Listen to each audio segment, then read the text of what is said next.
श्री शिवाय नमस्तुभ्यम। प्रिय दोस्तों, आप सभी लोग जानते हैं कि 26 जुलाई 2025 यानी शनिवार को पड़ रही है द्वितीया तिथि। और दोस्तों, यह वह तिथि है जो सावन मास में पड़ने वाली सबसे बड़ी तिथि द्वितीया तिथि है और इसका बहुत ही बड़ा और विशेष महत्व होता है। पूज्य गुरु जी ने कहा है कि अगर कभी भी मौका लग जाए तो आप लोगों को पीपल के पत्ते पर राम लिखकर बहुत छोटा सा उपाय करना है। इन दोनों का संयोग बहुत ही कम आता है। इसी के साथ में गुरु जी ने अपनी शिव पुराण कथा में बताया है कि इस दिन आपको एक पीपल के पत्ते पर राम वाला उपाय तो आपको अवश्य ही करना चाहिए, क्योंकि ऐसा दिन पूरे साल में सिर्फ एक ही बार आता है। और दोस्तों, आप सभी लोग जानते हो कि शनिवार का अगर सबसे बड़ा कोई उपाय है तो वह पीपल के पत्ते पर राम वाला उपाय। तो दोस्तों, शनिवार के दिन आप लोगों को इस पीपल के पत्ते पर राम लिखकर बहुत छोटा सा उपाय करना है। बहुत सारे लोग होंगे जिन लोगों ने इस उपाय को ना किया हो, मतलब पूरा साल निकल गया, उन्होंने किसी भी दिन इस पीपल के पत्ते पर राम वाला उपाय को ना किया हो। पर दोस्तों, आपके पास एक पहला मौका बचा हुआ है, जो कि 26 जुलाई 2025 शनिवार के दिन है। इस दिन आप लोगों को इस वाले उपाय को जरूर कर लेना है। भले ही आपने पूरे महीने भर इस उपाय को ना किया हो, पर अगर आपने इस सावन महीने के शनिवार के दिन अगर इस वाले उपाय को कर लिया तो आपको इस उपाय को करने का वह फल मिलेगा जिसकी आपने कभी कल्पना भी नहीं करी होगी।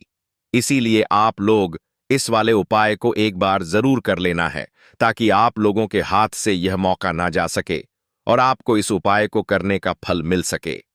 दोस्तों, यह उपाय पंडित जी ने अपनी अभी की ही श्री शिव महापुराण की कथा में बताया है। जी, इस उपाय को आज हम आपको बहुत अच्छे से समझाने वाले हैं। इस वीडियो को देखने के बाद इस उपाय को समझने के लिए आपको कोई और वीडियो को देखने की जरूरत नहीं पड़ेगी। तो चलिए दोस्तों, उपाय को शुरू करते हैं। देखिए, इस सावन महीने के शनिवार के दिन यह इतना खास होता है, इतना महत्वपूर्ण होता है।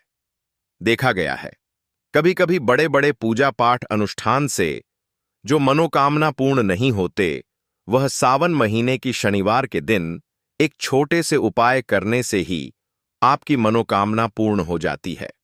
और बहुत सारे लोगों ने इस उपाय को किया भी है और उनको इस उपाय को करने का फल भी जरूर मिला है।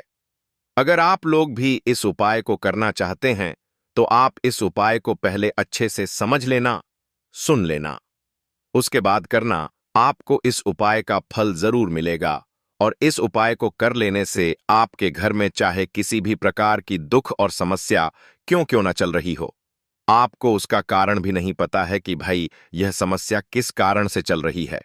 उसका कुछ भी कारण हो सकता है, जैसे पितृदोष हो सकता है या किसी भी तरह का मंगल दोष भी हो सकता है। तो इस दिन आप लोगों को यह वाला उपाय कर लेना है। यह एक ऐसा उपाय है जिस उपाय को अगर किसी विशेष दिन पर किया जाए तो भाई उस विशेष दिन का जो है वह तो हमें मिलता ही मिलता है।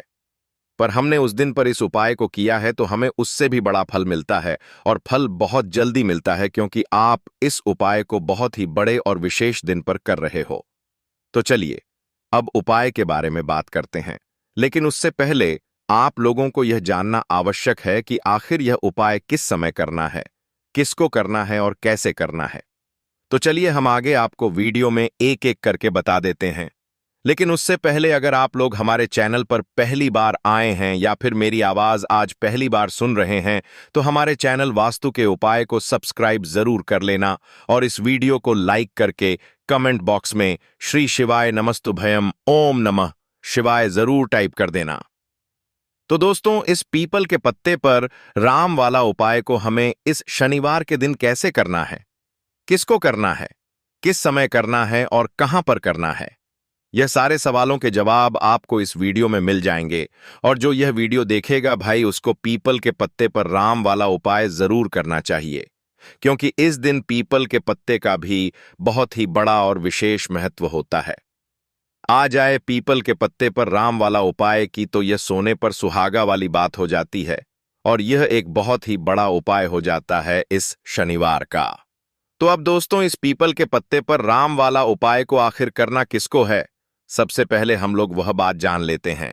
तो देखो, घर की जो बड़ी माताएं बहनें होती हैं, उन माताओं बहनों में से कोई भी एक बड़ी माता बहन इस वाले उपाय को कर सकती है।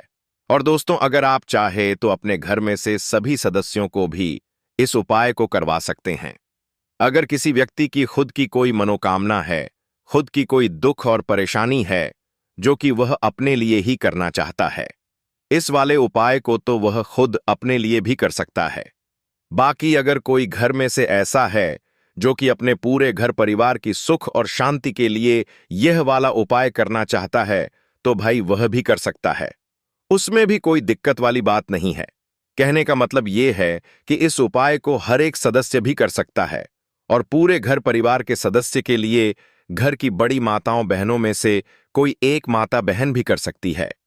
माताएं बहनें अगर घर में उपस्थित ना हो या वह यह वाला उपाय ना कर पा रही हो, तो फिर घर का कोई बड़ा सदस्य भी इस पीपल के पत्ते पर राम वाला उपाय को कर सकता है। चाहे फिर वह पुरुष ही क्यों ना हो, उसमें कोई भी दिक्कत वाली बात नहीं है। उसके बाद में दोस्तों जो अगला प्रश्न निकलता है वह यह आता है इस उपाय को लेकर कि आखिर इस उपाय को हमें किस समय करना है। सुबह के समय करना है कि शाम के समय करना है? तो देखो, इस वाले उपाय को आप लोग सुबह के समय भी कर सकते हो और शाम के समय प्रदोष काल में भी कर सकते हो। अब अगर आप पूछो कि भाई साहब सबसे उत्तम समय कौन रहेगा इस पीपल के पत्ते पर राम वाला उपाय को करने का, तो हम आपसे बस यही कहेंगे कि इस उपाय को आप सुबह के समय करेंगे तो ज्यादा बेहतर होगा। बाकी अगर प्रदोष काल शाम के समय भी करेंगे तो भी अच्छा होगा, उसमें कोई भी दिक्कत वाली बात नहीं है। तो अब दोस्तों जो अगली सबसे बड़ी और महत्वपूर्ण बात आती है वह यह आती है कि सुबह अगर हम उपाय को करेंगे तो हमें कितने बजे से लेकर कितने बजे तक के बीच में करना है, और शाम के समय प्रदोष काल में करेंगे तो हमें कितने बजे से लेकर कितने बजे के बीच में करना है। तो देखो, सुबह जितनी जल्दी हो सके आप उपाय को करने की कोशिश करना। बाकी अगर किसी कारणवश लेट भी हो जाओ, थोड़ी देर भी हो आए, तो 10 या 11 बजे तक भी आप उपाय कर लेना, पर 12 बजे से ज्यादा देरी ना हो। ठीक है, इस बात का ध्यान रखना। उसके बाद में दोस्तों अगर शाम के समय प्रदोष काल की बात करें, प्रदोष काल का जो समय है होता है वह शाम के 6 बजे से शुरू हो जाता है। मतलब शाम के 6 बजे से लेकर 7 बजे के बीच का जो समय होता है, यह समय प्रदोष काल का समय होता है। तो आप इस उपाय को 7 या 8 बजे के बीच में भी कर सकते हो। मतलब शाम के 6 बजे से रात 8 बजे के बीच में आप कभी भी इस वाले उपाय को कर सकते हो, उसमें कोई भी दिक्कत वाली बात नहीं है। हमें किसी भी दिन आपको पीपल के पत्ते पर राम लिखकर बहुत छोटा सा उपाय करना है। ऐसा समझ लीजिए, जितने भी आपके शत्रु हैं, जो भी आपके विरोधी हैं, दुश्मन हैं, जो आपको हर तरफ से परेशान कर रहे हैं, अब उन शत्रुओं की अकड़ निकलेगी। शत्रु का किया कराया भी तुरंत हट जाएगा। जब शनिवार में आप इस छोटे से उपाय को करेंगे तो देखिए, आज की वीडियो विशेषकर उन लोगों के लिए ही है जो अपने जीवन में शत्रुओं से और दुश्मन से बहुत ज्यादा परेशान हो चुके हैं। देखिए, जगत जननी मां जगदंबा का हम शनिवार में पूजन करते हैं और उनसे जुड़े हुए उपाय करते हैं। साथ ही साथ आपको बता दें कि शनिवार में संकट मोचन हनुमान जी का पूजन करने से और उनसे जुड़े हुए कुछ उपाय करने से जीवन के बड़े से बड़े कष्ट भी क्षण भर में दूर हो जाते हैं। तब बहुत कम समय में आपके शत्रु और आपके विरोधी आपके जीवन से दूर हो जाएंगे। आपके दुश्मन लाख कोशिश करने के बाद भी आपका बाल भी बांका नहीं कर पाएंगे, अगर आप शनिवार में इस छोटे से उपाय को कर लेते हैं। अब देखिए, आज का जो समय है यह कलयुग का समय है और कलयुग के एकमात्र देवता जो अपने भक्तों के जीवन से सारे कष्टों को दूर कर देते हैं, वह स्वयं है संकट मोचन हनुमान जी। और संकट मोचन हनुमान जी का पूजन अगर आप शनिवार में करते हैं और उनसे जुड़ा हुआ यह छोटा सा उपाय अगर आप शनिवार में किसी भी दिन कर लेते हैं, तो ऐसा समझ लीजिए, आपके जो शत्रु हैं, आपके जो विरोधी, आपके जो दुश्मन हैं, यह किसी भी तरह से आपको परेशान करने का प्रयास कर लें, आपका बाल भी बांका नहीं कर पाएंगे। दूसरी चीज, अगर आपके शत्रु ने आपके ऊपर कोई भी तंत्र मंत्र करवा रखा है, कोई भी जादू टोना, कोई भी ब्लैक मैजिक आपके ऊपर करवा दिया है या करवाने का प्रयास कर रहे हैं, ऐसा समझ लीजिए वह किया कराया आप तक पहुंचेगा ही नहीं। और अगर आप तक पहुंच गया है, कोई भी ब्लैक मैजिक तुरंत हट जाएगा जब आप इस छोटे से उपाय को शनिवार में करेंगे। देखिए, उपाय छोटा है लेकिन बहुत महादिव्य चमत्कारी है। मतलब उपाय को करने में ना तो आपका ज्यादा समय जाएगा, ना ही इसमें आपके ज्यादा पैसे लगने वाले हैं। और ऐसा समझ लीजिए कि एक बार ही अगर आपने इस उपाय को शनिवार में कर लिया तो इसका महादिव्य चमत्कार आप खुद देख लेंगे। तो शनिवार के जो 9 दिन होते हैं, यह बहुत ही सिद्ध दिन होते हैं। मतलब शनिवार के दिनों में 9 माता रानी हमारे घरों में आती हैं, अपने भक्तों के जीवन से कष्टों को दूर करती हैं। साथ ही साथ आपको बता दें कि शनिवार के टाइम पर जब भी आप संकट मोचन हनुमान जी के उपाय करते हैं तो मां दुर्गा की आपको असीम और विशेष कृपा मिलती है। मां दुर्गा आपसे बहुत जल्दी प्रसन्न होती हैं और आपके सारे संकटों को वह दूर कर देती है। तो पीपल के पत्ते में और पीपल के पेड़ में होता है। देवी देवताओं का वास पीपल के पेड़ में श्री हरि विष्णु साक्षात मां लक्ष्मी वास करती हैं। पीपल के देव में हमारे पितरों का वास होता है। पीपल का जो पेड़ होता है, इसका पूजन करने से शनिदेव की कृपा, उनका आशीर्वाद मिलता है। और पीपल का पत्ता जो है, इसका उपाय शनिवार में करने से व्यक्ति के जीवन से बड़े संकट और कष्ट दूर हो जाते हैं, जिसमें कि शत्रु और आपके दुश्मन जो हैं, यह पूरी तरह परास्त हो जाएंगे, चारों खाने चित हो जाएंगे और कभी भी आपका कुछ नहीं बिगाड़ पाएंगे। अगर यह उपाय आप करते हैं तो देखिए, यह उपाय स्त्रियां भी कर सकती हैं, पुरुष भी कर सकते हैं। किसी भी दिन आप इस उपाय को कर सकते हैं, ठीक है ना? इसमें दिन आपको नहीं देखना है कि किस दिन करें। जिस दिन आप चाहा उस दिन इस उपाय को आप कर सकते हैं। तो शनिवार के दिन आपको पीपल का पत्ता तोड़ना नहीं है, उससे एक दिन पहले ही तोड़कर आप पीपल का पत्ता ले आ, या गिरा हुआ जो पत्ता होता है पीपल का, वह आप ले लें, ठीक है ना? बस इस चीज का आपको ध्यान रखना है कि शनिवार के दिन पीपल के पेड़ से कोई भी पत्ता हम नहीं तोड़ते हैं। इस चीज का आपको विशेष ध्यान रखना है। तो आपको लेना है पीपल का एक पत्ता और शुद्ध जल से उसे साफ कर लेंगे पहले, जिससे कि धूल मिट्टी अगर पीपल के पत्ते पर हो तो वह हट जाए। फिर गंगा जल का थोड़ा सा छिड़काव, यानी थोड़ी सी छींटे आपको इस पीपल के पत्ते पर मारनी है और इस पीपल के पत्ते को फिर कपड़े से पोंछकर आपको साफ कर लेना है, बिल्कुल सुखा लेना है।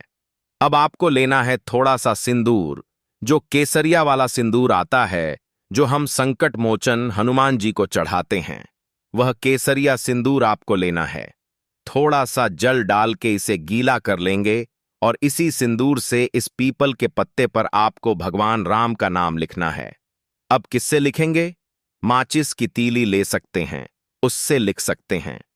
किसी भी तरह से आपको भगवान राम का नाम इस पीपल के पत्ते पर लिखना है।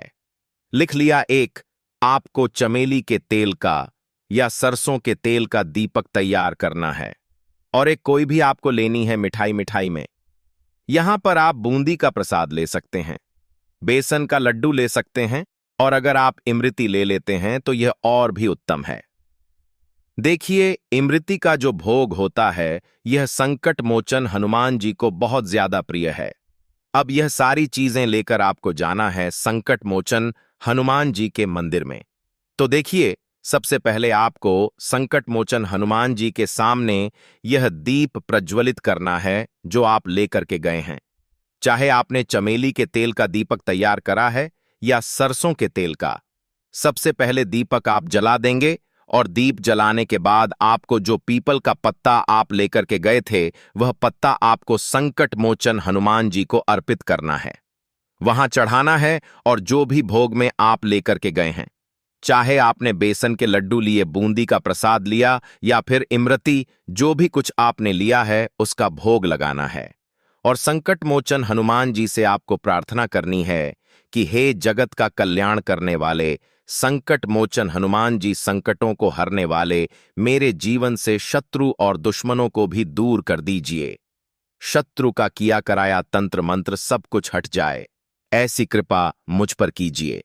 इस तरह से आपको प्रार्थना करनी है और 108 बार जय श्री राम जय सीताराम, जय श्री राम जय सीताराम, जय श्री राम जय सीताराम, इस तरह से आपको जयकारा लगाना है, क्योंकि भगवान राम का नाम संकट मोचन हनुमान जी को सबसे ज्यादा प्रिय है तो जयकारा लगा देंगे। और देखिए, अगर एक बार हनुमान चालीसा पढ़ पाए तो आप एक बार हनुमान चालीसा ऐसा जरूर पढ़ें।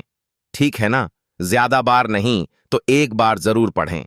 जयकारा तो आपको बिल्कुल से लगाना है और इस छोटे से उपाय को किसी भी दिन कर लीजिए। सुबह कर लीजिए, शाम को कर लीजिए, और किसी भी दिन, जैसे शनिवार की तिथि जो होती है ना, यह बहुत बड़ी होती है, आप उस दिन भी इस उपाय को कर सकते हैं। जरूर से करें। शत्रुओं और दुश्मन, आपके जो विरोधी हैं, यह पूरी तरह चारों खाने चित हो जाएंगे और आपका बाल भी वहां का नहीं कर पाएंगे। तो देखिए, इस उपाय को आप 9 दिन भी कर सकते हैं, 2-3 बार भी कर सकते हैं। अगर आप ज्यादा बार नहीं कर पा रहे हैं तो एक बार आपको इस उपाय को जरूर से करना चाहिए। तो देखिए, इस उपाय को करने से जो आपके सामने से शत्रु हैं वह भी परास्त हो जाएंगे। जो पीठ पीछे वार करते हैं, पीठ पीछे तंत्र मंत्र करवाते हैं, वह शत्रु भी चारों खाने चित हो जाएंगे। बस छोटा सा उपाय है, जरूर करें। तो देखिए, अब बात कर लेते हैं अपने एक बहुत छोटे से उपाय की, जिसे शनिवार में करने से आपकी हर मनोकामना पूरी हो जाती है। यह उपाय आप अपने घर पर ही कर सकते हैं। कहीं जाने की आवश्यकता नहीं है। कोई भी ऐसी विश जो बहुत लंबे समय से अधूरी है, पूरी नहीं हो रही है, या धन को लेकर आप बहुत परेशान हैं, या घर में संकट कष्ट बहुत आते हैं, बीमारियां बहुत आती हैं, तो एक लाल पुष्प, जैसे कि गुलाब का फूल भी लाल होता है, आप जरूर से अपने घर के मंदिर में मां दुर्गा को अर्पित करें और एक देसी घी का दीपक लाल बाती का जलाकर मां का पूजन करें। शनिवार में अगर लाल रंग से जुड़ा हुआ यह उपाय आप करते हैं, आपकी सारी मनोरथ, सारी मनोकामनाएं मां पूरा कर देंगी, क्योंकि लाल रंग मां दुर्गा को बहुत प्रिय है। लाल पुष्प और लाल रंग की बाती का दीपक आपकी बड़ी से बड़ी मनोकामना को भी पूरा कर देगा। शनिवार में यह उपाय आप किसी भी दिन कर सकते हैं। दूसरे उपाय की हल्दी वाला जल आपको अपने घर में किस जगह पर डालना है और उपाय को कैसे करना है, और कैसे यह हल्दी वाला जलते सावन महीने का शनिवार के दिन जब आप अपने घर में डालते हैं, छींट है। उपाय को करते हैं तो सीधे सीधे मां लक्ष्मी आपसे प्रसन्न होकर आपके घर में आती हैं और श्री हरि विष्णु के साथ आती हैं। स्थिर लक्ष्मी का आपके घर में वास होता है। कहने का मतलब है कि फिर कभी भी मां लक्ष्मी आपके घर को छोड़कर नहीं जाती है। जो लोग कहते हैं कि हमारे घर में धन तो आता है लेकिन चला जाता है लेकिन फिजूल खर्ची बहुत है। धन तो घर में आता है लेकिन तिजोरी कभी धन से भरी नहीं रहती है, खाली हो जाती है। तो 90 पर लोग ऐसे होते हैं जिनके जीवन में यह समस्या होती है कि हमारे घर में स्थिर लक्ष्मी का वास नहीं है। देखिए, हम सभी चाहते हैं ना कि मां लक्ष्मी और श्री हरि विष्णु हमेशा हमारे घर में रहे, उनका आशीर्वाद बना रहे। हम हमारे जीवन के जितने भी दुख हैं उनका सामना जो है बहुत आसानी से कर सके। देखिए, जब व्यक्ति के पास पैसा नहीं होता है ना, तो वह बहुत सारे कष्ट दुख उसके जीवन में जब आते हैं उनका सामना भी नहीं कर पाता है। और जब उसका आर्थिक पक्ष मजबूत होता है तो बहुत सारी समस्याएं उसे अपने जीवन में जो आती हैं वह छोटी लगती हैं। लेकिन अगर पैसा भी पास नहीं है तो छोटी छोटी प्रॉब्लम्स और छोटी छोटी डीरे ओम दिए कि